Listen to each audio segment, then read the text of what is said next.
അമ്മയാണ് എപ്പോഴും അമ്മൂമ്മയ്ക്ക് ശരിക്കും മേക്കപ്പ് ഇട്ട് കൊടുക്കുന്നത്. സോ കണ്ണടച്ച ആ കഴിവുണ്ടോന്ന് ഇപ്പൊ നോക്കാം. കണ്ണ് തുറക്കല്ലേ.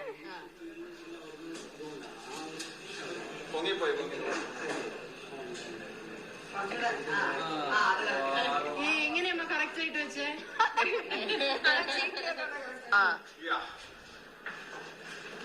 Over confidence at its peak. Over confidence ഒന്നുമില്ല, അങ്ങനൊന്നും ചെയ്തുകൂടാ.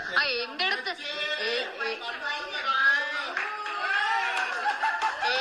സൈഡ് പിടിക്കില്ലെന്ന് പറഞ്ഞിട്ട് ഞാൻ നടന്നു. അപ്പൊ തട്ടും അതിൽ പോയിട്ട്. ഞാൻ ഒരു ടിപ്പ് തന്നില്ലേ എനിക്ക്? ഞാനും ഹൻസും ഒരേ സിന്ധു ചേച്ചി ബാ.